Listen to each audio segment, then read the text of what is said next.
بسم اللہ الرحمن الرحیم۔ السلام علیکم۔ مکتب غامدی کی ایک اور نشست میں خوش آمدید۔ سلسلہ گفتگو 23 اعتراضات کی سیریز میں جاری ہے، اور آج اس سلسلے کی ہم قسط نمبر 132 شروع کرنے جا رہے ہیں۔ سنت کیا ہے، موضوع زیر بحث ہے۔ اس موضوع کی آج 17ویں نشست آغاز کرتے ہیں۔ ہم سے بہت شکریہ آپ کے وقت کا۔ سنت کیوں اور سنت کیا، دو سوالات کا جواب 16 نشستوں میں ہم نے آپ کی زبانی سنا۔ آپ کا تصور سنت کیا ہے، سنت کی حقیقت کیا ہے؟ قرآن کے علاوہ ایک اور ذریعہ علم جس کے ذریعے سے دین کی ہدایت ہم تک پہنچی، اجماع اور تواتر کی حقیقت، امت کے علماء کا اتفاق رائے۔ غامدی صاحب نے بتایا کیا امام شافعی کہتے ہیں، ابن حزم کہتے ہیں، اسی طریقے سے امام سرخسی اور شاہ ولی اللہ۔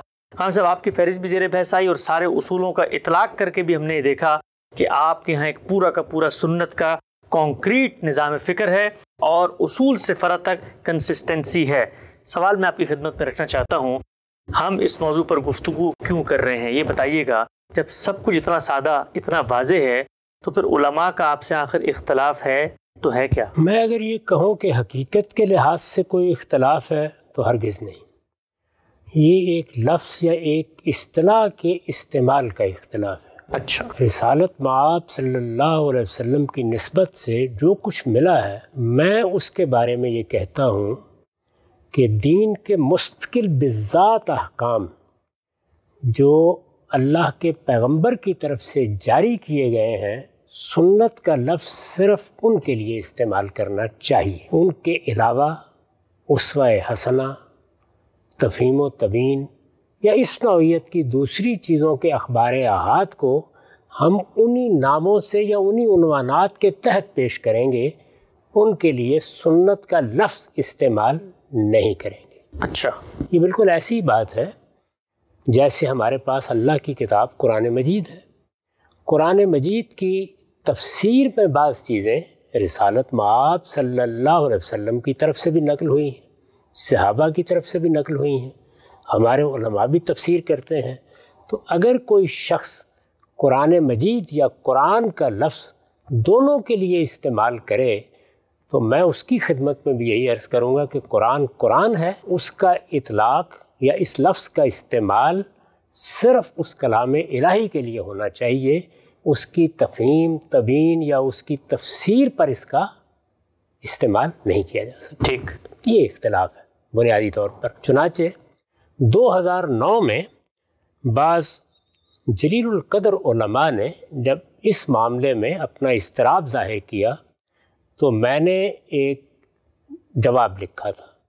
وہ جواب میری کتاب مقامات میں شائع ہوا ہے 2009 میں۔ اس میں نے یہی بات تفصیل کے ساتھ بیان کی ہے، اس کا ایک حصہ میں آپ کے سامنے رکھ دیتا ہوں۔ اس میں نے لکھا ہے کہ نبی صلی اللہ علیہ وسلم نے دنیا کو قرآن دیا ہے، اس کے علاوہ جو چیزیں آپ نے دین کی حیثیت سے دنیا کو دی ہیں وہ بنیادی طور پر تین ہی ہیں، مستقل بذات احکام و ہدایات جن کی ابتدا قرآن سے نہیں ہوئی، وہی زیر بحث ہے، یعنی وہ احکام و ہدایات جو مستقل بذات بھی ہیں اور ان کی ابتدا بھی رسول اللہ صلی اللہ علیہ وسلم کی طرف سے ہوئی ہے، ٹھیک، وہ آپ کی طرف سے جاری کیے گئے ہیں۔ دوسرے، مستقل بذات احکام و ہدایات کی شرح و وضاحت خواہ وہ قرآن میں ہو یا قرآن سے باہر، جس طرح سے حضور شرح و وضاحت کرتے ہیں، صحابہ کرتے ہیں، علماء کرتے ہیں، تو رسالت مآب صلی اللہ علیہ وسلم کی طرف سے بھی اس طرح کی شرح و وضاحت اخبار احاد میں منتقل ہو جاتی ہے۔ ان احکام و ہدایات پر،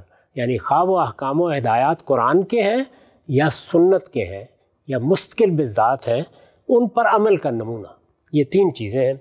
ان کے بارے میں نے لکھا ہے، ہمارے علماء ان تینوں کے لیے ایک ہی لفظ سنت استعمال کرتے ہیں۔ اچھا، یعنی مستقل بذات احکام و ہدایات کے لیے بھی، اسوہ حسنہ کے لیے بھی، تفہیم و تبیین کے لیے بھی، ہمارے علماء ان تینوں کے لیے ایک ہی لفظ سنت استعمال کرتے ہیں۔ میں اسے موضوع نہیں سمجھتا۔ میرے نزدیک پہلی چیز کے لیے سنت، پہلی چیز سے مراد مستقل بذات احکام و ہدایات، میرے نزدیک پہلی چیز کے لیے سنت، دوسری کے لیے تفہیم و تبیین، اور تیسری کے لیے اسوہ حسنہ کی اصطلاح استعمال کرنی چاہیے۔ اس سے مقصود یہ ہے، یعنی کیوں ایسا کرنا چاہیے؟ اس سے مقصود یہ ہے کہ اصل اور فرع کو ایک ہی عنوان کے تحت اور ایک ہی درجے میں رکھ دینے سے جو خلط مبحث پیدا ہوتا ہے اسے دور کر دیا جائے۔ یعنی جب آپ اصل اور فرع کو ایک ہی عنوان دے دیں گے تو لوگ ان میں فرق نہیں کر سکیں گے، ان کی حیثیت میں فرق نہیں کر سکیں گے، ان کی نوعیت میں فرق نہیں کر سکیں گے، ان کے مرتبے میں فرق نہیں کر سکیں گے۔ اور ایک چیز جو دین کی اساس ہے، اور ایک چیز جس کو ایک عالم بھی 10 برس بعد 20 برس بعد قیامت سے پہلے کسی وقت بیان کر سکتا ہے، دونوں کو ایک جگہ رکھ دیں گے۔ تو یہ وجہ بیان کر کے اس وقت بھی میں نے یہ بتانے کی صحیح کی تھی کہ اختلاف کیا ہے؟ اختلاف ایک اصطلاح یا ایک لفظ کے استعمال کا اختلاف ہے۔ میں کہتا ہوں سنت کا لفظ صرف ان اوامر و نواہی کے لیے استعمال کریں جو مستقل بذات ہیں، رسالت مآب صلی اللہ علیہ وسلم کی طرف سے جاری کیے گئے ہیں، خواہ وہ آپ کے قول کے ذریعے سے جاری کیے گئے ہوں، فعل کے ذریعے سے جاری کیے گئے ہوں، یا تقریر و تصویب کے ذریعے سے جاری کیے گئے ہوں۔ باقی چیزوں کے لیے وہی الفاظ استعمال کرنے چاہیے جو ان کی حقیقت کو بیان کرتے ہیں، یعنی تفہیم و تبیین کے لیے تفہیم و تبیین، اسوہ حسنہ کے لیے اسوہ حسنہ۔ ابھی میں نے عرض کیا کہ میں تو اس لفظ کا استعمال مستقل بذات احکامی کے لیے کرتا ہوں۔ کیوں کرتا ہوں؟ اسی کو واضح کرنے کے لیے وہ 7 اصول میری کتاب میں بیان ہوئے ہیں، ان میں سے ایک ایک کو لے کر اس کی ہم اس سے پہلے شرح کر چکے ہیں۔ یہ سبب بیان کرنا تھا، یعنی وجہ بیان کرنا تھا کہ کیوں ان چیزوں کے لیے یہ لفظ استعمال نہیں ہونا چاہیے۔ ہمارے علماء کا ایک بڑا گروہ اس سے آگے بڑھ کر صرف تفہیم و تبیین نہیں، صرف اسوہ حسنہ نہیں، بلکہ سیرت و سوانے کے لیے بھی یہی لفظ سنت استعمال کر دیتا ہے۔ اچھا، ان چیزوں کو الگ الگ کرنا یہ ضروری ہے دین کے علم کے لیے بھی، اس کے فہم کے لیے بھی، اور آئندہ کے لیے سنت کی اس غیر معمولی حیثیت کو اس کے مرتبے کے لحاظ سے قائم رکھنے کے لیے بھی کہ وہ اصل میں قرآن ہی کی طرح ایک ثابت شدہ دینی حقیقت ہے۔ چنانچہ ہمارے علماء بھی یہ سمجھتے ہیں کہ ان دونوں میں تعلق فرع اور اصلی کا ہے، اچھا، یہ سمجھتے ہیں۔ چنانچہ انہوں نے کیا طریقہ اختیار کیے؟ وہ لفظ تو ایک ہی استعمال کرتے ہیں، یعنی مستقل بذات احکام کے لیے بھی سنت، اسوہ حسنہ کے لیے بھی سنت، تفہیم و تبیین کے لیے بھی سنت، اور ان میں سے بعض سیرت و سوانے کے لیے بھی سنت۔ لفظ تو ایک ہی استعمال کرتے ہیں، لیکن پھر اس چیز کا احساس کر کے کہ اس سے اصل اور فرع ایک جگہ رکھے جا رہے ہیں، اس کی 2 قسمیں کر دیتے ہیں۔ اچھا، یعنی پھر وہ کیا کریں گے؟ وہ یہ کہیں گے کہ اللہ کا دین ہمیں اللہ کی کتاب کے ذریعے سے پہنچا ہے، سنت کے ذریعے سے پہنچا ہے۔ سنت کی 2 قسمیں، اچھا، یعنی سنت کی 2 قسمیں۔ یہ قسمیں کرنے کی ضرورت کیوں پیش آئی؟ اسی لیے کہ اصل اور فرع ایک جگہ نہیں رکھی جا سکتی۔ اچھا، یہ دونوں چیزیں، یعنی سنت اور اس کے ساتھ یہ چیزیں، ان کو اگر آپ دوسری چیز سمجھ لیں تو یہ دونوں چیزیں ایک ذریعے سے منتقل بھی نہیں ہوئیں، ان کے منتقل ہونے کے ذرائع بھی الگ ہیں، ثبوت کا ذریعہ الگ ہے، اور ان کی نوعیت بھی بالکل الگ ہے۔ ٹھیک۔ چنانچہ دیکھیے میں ان کی بات آپ کے سامنے پیش کرتا ہوں۔ یہ ابن عبد البر ہے، جلیل القدر عالم ہے۔ ہر وہ شخص جو مسلمانوں کی علمی روایت سے واقف ہے وہ ان کے مرتبے سے بھی واقف ہے۔ ان کی کتاب ہے جامع بیان العلم، یہ میں اس سے ایک اقتباس آپ کے سامنے پڑھ رہا ہوں۔ اس میں یہ اصول علم بیان کر رہے ہیں، ٹھیک، دین کا علم یہ کہاں سے لیا جاتا ہے۔ کہتے ہیں وَأَمَّا اصول العلم فالکتاب والسنہ، یعنی دین کے علم میں اصول کی حیثیت کس چیز کو حاصل ہے؟ 2 چیزوں کو، ایک اللہ کی کتاب قرآن مجید اور دوسرے سنت، جو آپ نے بات کہی تھی، جس بات کو ہم زیر بحث لائے ہوئے ہیں۔ اس کے بعد کہتے ہیں وَتَنْقَسِمُ السُّنَّةُ قِسْمَيْنِ، لیکن سنت کی پھر 2 قسمیں ہیں۔ سنت 2 قسموں میں تقسیم ہو جاتی ہے، کتاب کی تو ایک ہی قسم ہے نا، اللہ کی کتاب قرآن مجید 2 قسموں کی نہیں ہے، یعنی ایک وہ قرآن جو میرے اور آپ کے پاس ہے اور ایک کوئی اور قرآن، لیکن سنت کو وہ کہتے ہیں کہ اس کی 2 قسمیں ہیں۔ احدہما، پہلی قسم کون سی ہے؟ تنقلہ الکافۃ عن الکافہ، پہلی قسم وہ ہے جس کو مسلمانوں کی پوری جماعت نسلاً بعد نسلاً پوری جماعت سے نقل کر رہی ہے۔ اچھا، وہی چیز جو ہم نے بیان کی، یعنی صحابہ کرام کی پوری جماعت نے بغیر کسی اختلاف کے اس کو منتقل کیا، اس کے بعد تابعین، تبع تابعین، اور اس وقت بھی وہ امت کے اجماع سے مل رہی ہے۔ یہ نقل الکافہ عن الکافہ کی تعبیر کیا ہے، اس پر ہم تفصیل سے گفتگو کر چکے ہیں۔ وہ کہتے ہیں پہلی قسم یہ ہے۔ اب دوسری قسم دیکھیے، والضرب الثانی من السنہ، دوسری قسم وہ ہے اخبار الاحاد الثقات الاسبات العدول، یعنی ثقہ ثبت اور عادل لوگوں کے اخبار احاد، دوسری قسم یہ ہے۔ تو انہوں نے دو قسمیں کر دی۔ میں اس دوسری قسم کے بارے میں کہتا ہوں کہ اس سے متعلق سنت کا لفظ موضوع ہی نہیں ہے، جیسے میں نے یہاں عرض کیا، اس سے اصل اور فرع کو ایک جگہ رکھنے کا خلط مبحث پیدا ہوتا ہے، چنانچہ اس کے ذیل میں جتنی چیزیں آتی ہیں، یعنی اخبار احاد کے ذریعے سے جو کچھ ملتا ہے وہ خواہ تفہیم و تبیین ہے، خواہ اسوہ حسنہ ہے، خواہ سیرت و سوانح ہے، ان کو انہی کے ناموں سے اور انہی عنوانات کے تحت پیش کرنا چاہیے، ان کے لیے سنت کا لفظ موضوع نہیں ہے۔ یہ ہے اختلاف۔ صاحب اختلاف آپ نے واضح کیا اور بڑی دیانتداری سے خود ان کی کتب سے بیان کر دیا کہ جو کچھ غامدی صاحب نے اب تک سنت کے بارے میں کہا ہے علماء اس سے 100% متفق ہیں، لیکن جو کچھ علماء کہہ رہے ہیں اس سے غامدی صاحب کا اختلاف ہے۔ اختلاف کی نوعیت آپ نے واضح کی۔ ہم صاحب ایک لفظ ابھی آپ نے فرمایا کہ یہ سنت کا لفظ ہے، یہ ان کے لیے مناسب ہی نہیں ہے کہ بولا جائے۔ یہی چیز آپ نے اپنی کتاب کے دوسرے اصول میں بھی بیان کی تھی کہ یہ جو سنت کا لفظ ہی اس بات سے اباع کرتا ہے کہ ایمانیات کی قسم کی چیزیں پر اس کا اطلاق نہ کیا جائے۔ یہ جو لفظ ہے، اس لفظ کے بارے میں بالعموم یہ کہا جاتا ہے کہ جی لفظ کے اندر تو یہ گنجائش ہے۔ میں آپ کے سامنے ایک اقتباس رکھتا ہوں، یہ لسان العرب میں ابن منظور کا ہے۔ وہ یہ کہتے ہیں کہ سنت کے لغوی معنی طریقے اور حالت کے ہیں، لفظی اعتبار سے کیا یہ امکان تھا کہ اس کے اندر یہ چیزیں آ سکتی ہیں؟ خلط مبحث پیدا ہوگی، اس لیے آپ تجویز کر رہے ہیں کہ اس کو الگ کر لیں، یا لفظی اعتبار سے اس طرح آپ کہتے ہیں سنت کا مطلب ہی رستہ ہے، طریقہ ہے، اس میں امکان ہی نہیں پیدا ہوتا؟ لفظ کے لحاظ سے دو طریقے ہوتے ہیں، ایک یہ ہے کہ لفظ کو اس کے دائرے میں رکھ کر استعمال کیا جائے، اور دوسرے یہ کہ لفظ پیدا ہوا، ایک مفہوم میں استعمال ہو رہا تھا، تبسّن یا اصطلاحاً ہم نے اس میں وسعت پیدا کر دی، تو دونوں امکانات ہوتے ہیں۔ یہ نہیں کہا جا سکتا کہ آپ لفظ کو اٹھائیں اور اٹھا کر اس کے لغوی حدود سے اوپر لے جائیں تو یہ کوئی حادثہ ہو گیا ہے۔ بہت سے الفاظ ہیں ان کے بارے میں ہوتا ہے۔ میں نے یہ بتایا ہے کہ نہ صرف یہ کہ لفظ کو اس کے حدود میں رہنا چاہیے، یہ ضروری ہے، بلکہ اس سے آگے بڑھ کر یہ کہ اصل اور فرع کو ہم ایک عنوان کے تحت رکھیں گے تو دونوں کی حیثیت مشتبہ ہو کے رہ جائے گی، اس لیے یہ نہیں کرنا چاہیے۔ ٹھیک، نقطہ واضح ہوا۔ آگے بڑھاتے ہیں سلسلہ گفتگو کو۔ صاحب دوسرا بنیادی سوال جو اس پورے کی پوری آپ کی پریزنٹیشن پہ اٹھایا جاتا ہے وہ یہ کہ قرآن مجید کیا ہے؟ یہ ایک شریعت نے متعین کر دیا ہے کہ بھئی یہ کچھ قرآن ہے جو کتاب کے اندر ہے۔ سنت کیا ہے؟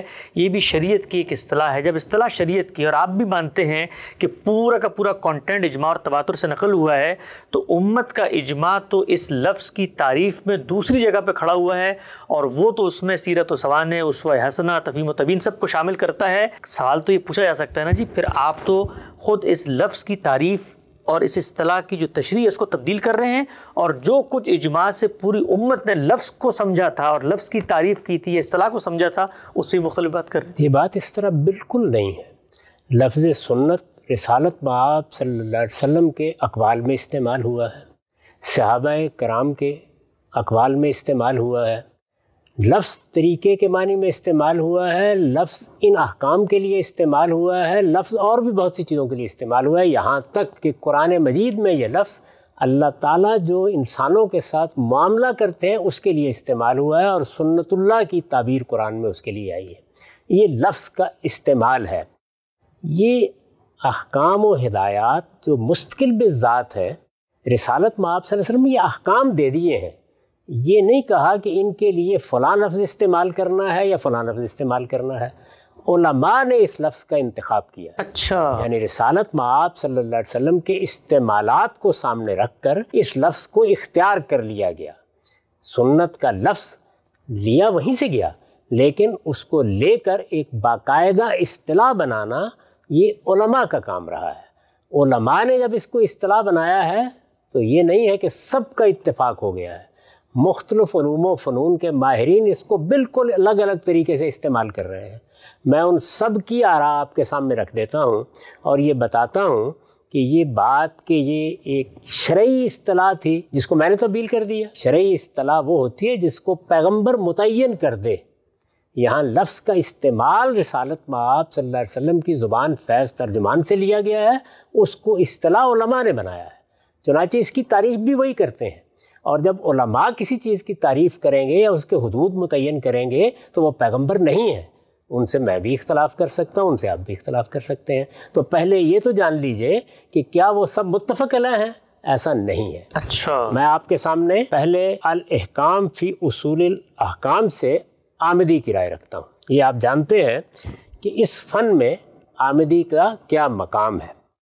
وہ سنت کا باب قائم کر کے اس کی تعریف لکھ رہے ہیں. ذرا سنیے. پہلے انہوں نے بیان کیا کہ سنت کا لفظ کس معنی میں استعمال ہوتا ہے. وہی بات کہی کہ لغت میں تو عبارت عن طریقہ ہے, یعنی طریقے کو سنت کہتے ہیں. پھر کہتے ہیں وہ اما فی شرع, یعنی شریعت میں اب اصطلاح بنائی جائے گی نا, شریعت میں اس کا استعمال کس معنی میں ہوتا ہے. کہتے ہیں فقط تطلق علی ما کان من العبادات نافلۃ منقولۃ عن النبی صلی اللہ علیہ وسلم.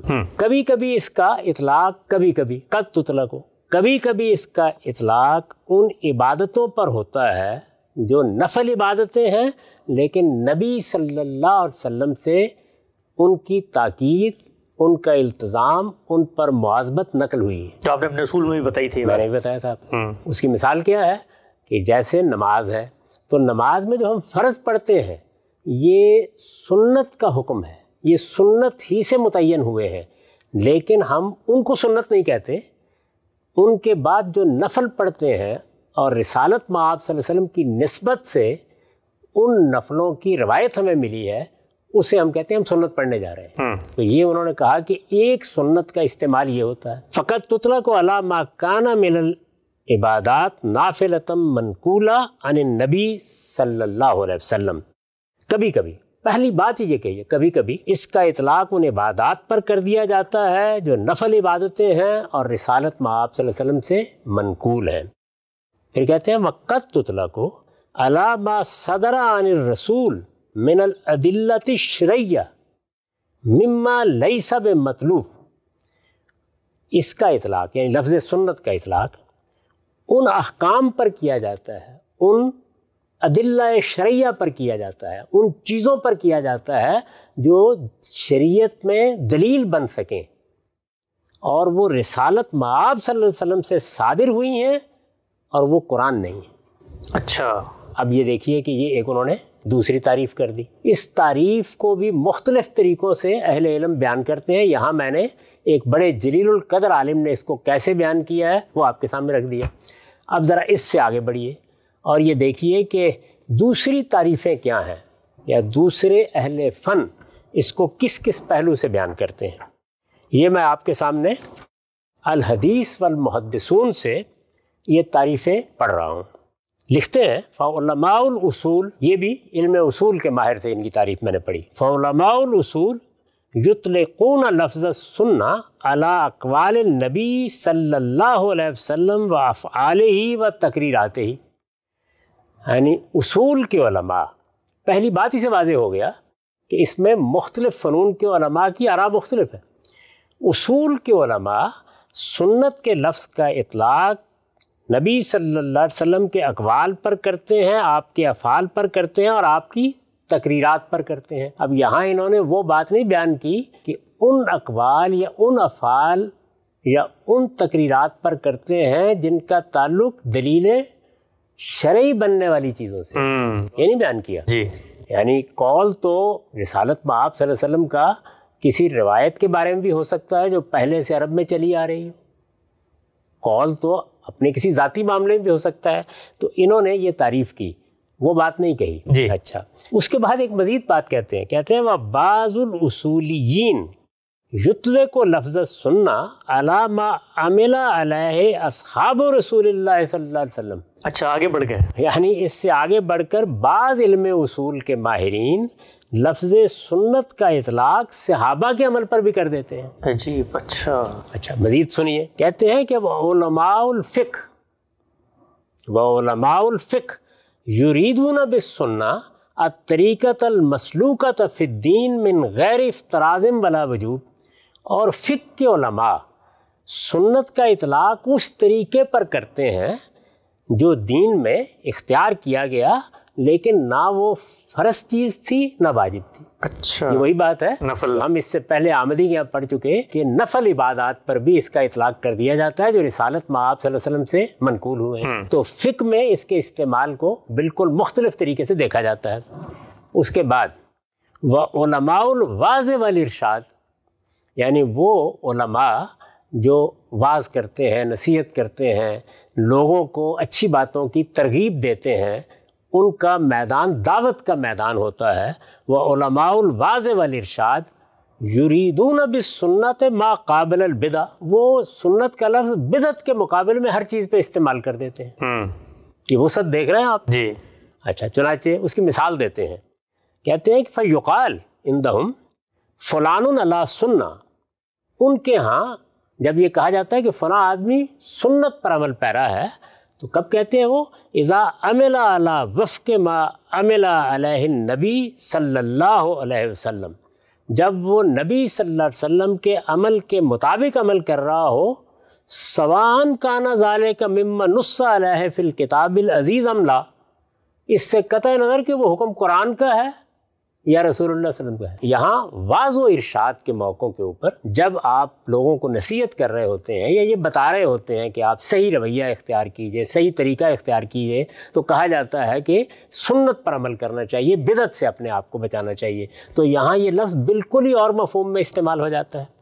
اور اس کے بعد آخر میں اب سنیے، وعلماء الحدیث، حدیث کے علماء یریدون بالسنہ، وہ سنت کا لفظ کس معنی میں استعمال کرتے ہیں؟ اور اس میں انہوں نے وضاحت کیا علی ما ذہب الیہ جمہورہم، یعنی سارے علماء حدیث تو نہیں لیکن ان کے جمہور اس لفظ سے کیا مراد لیتے ہیں؟ اقوال النبی صلی اللہ علیہ وسلم، نبی صلی اللہ علیہ وسلم کے اقوال سنتے جائیے آپ، وافعالہ، نبی صلی اللہ علیہ وسلم کے افعال کسی قید و شرط کے بغیر، وتقریرات ہی، نبی صلی اللہ علیہ وسلم نے جن چیزوں کی تصویف فرمائی، وصفاتہ الخلقیہ، یہاں تک کہ نبی صلی اللہ علیہ وسلم کی خلقی صفات کو بھی لفظ سنت سے تعبیر کرتے ہیں. نہیں، آپ اتنے خوبصورت تھے، بال بڑے تھے، یہ سب نبی صلی اللہ علیہ وسلم کے بال ایسے تھے، چہرہ ایسا تھا، چلنے کا انداز ایسا تھا، ان کو بھی سنت سے تعبیر کرتے ہیں. والخلقیہ، اور سیرت و کردار کے جو پہلو ہوتے ہیں، یعنی نبی صلی اللہ علیہ وسلم صادق تھے، امین تھے، اس کو بھی سنت سے تعبیر کریں گے. وسیرہ، سیرت کے واقعات پر بھی لفظ سنت کا اطلاق کر دیں گے. مغازیہ، رسول اللہ صلی اللہ علیہ وسلم نے جو جنگیں کی ہیں ان کے بیان پر بھی سنت کے لفظ کا اطلاق کریں گے. بعض اخبار ہی قبل البعثہ، یہ تو نبوت کا معاملہ ہے، بعثت سے پہلے نبی صلی اللہ علیہ وسلم کے بارے میں جو بعض باتیں بیان ہوتی ہیں ان پر بھی لفظ سنت کا اطلاق کرتے ہیں. عجیب. اچھا، اس کی مثال دی ہے انہوں نے، کہتے ہیں مثل تحنس ہی فی غار حرا، جیسے کہ غار حرا میں نبی صلی اللہ علیہ وسلم نبوت سے پہلے جاتے تھے، اس کے بارے میں جب کچھ بیان کیا جائے گا تو اس کو بھی سنت کہہ دیں گے. یعنی اہل حدیث کے ہاں اس لفظ کے استعمال میں یہ توسع ہے. وہ کہتے ہیں کہ یہ تو الگ رہا، اس طرح کی باتوں پر بھی سنت کا اطلاق کرتے ہیں. وَمِثْلَ أَنَّهُ كَانَ أُمِّيًّا لَا يَقْرَأُ وَلَا يَكْتُبُ، کہ نبی صلی اللہ علیہ وسلم امی تھے، وہ لکھنا پڑھنا نہیں جانتے تھے. تو یہ انہوں نے چند مثالیں دی ہیں، اور بھی ہیں، میں نے نمایاں چیزیں آپ کے سامنے رکھ دی ہیں. اس کے بعد کون شخص جو علم سے واقف ہے یا علم کی روایت سے واقف ہے وہ یہ دعویٰ کر سکتا ہے کہ میں نے یہاں شریعت کے کسی مفہوم کو بدل ڈالا ہے؟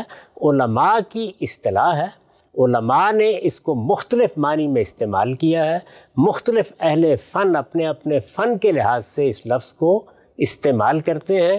میں نے بھی اپنا نقطہ نظر بیان کر دیا ہے، اس کے دلائل دے دیے ہیں، اور 7 اصول متعین کر کے بتا دیے ہیں کہ ان کے حدود میں یہ لفظ استعمال ہونا چاہیے. اب صاحب، علماء سے آپ کا سنت کی تعین میں کیا اختلاف ہے؟ 2 اور 2 4 کی طرح نقطہ واضح ہوا، اور یہ بھی بات واضح ہو گئی کہ جو کچھ اختلاف ہے اس پر غامدی صاحب کا موقف کیا ہے، کیوں وہ سنت کو صرف مستقل بالذات دینی عملی احکام تک محدود کرتے ہیں جو اجماع اور تواتر سے امت تک پہنچے ہوں. ہم سب یہ سب کچھ واضح ہونے کے بعد آپ کے اوپر علماء کی جانب سے اب اس تصور سنت پہ جو اشکالات، اعتراضات، تنقیدات پیش کی جاتی ہیں ایک ایک کر کے آپ کی خدمت پہ رکھیں گے.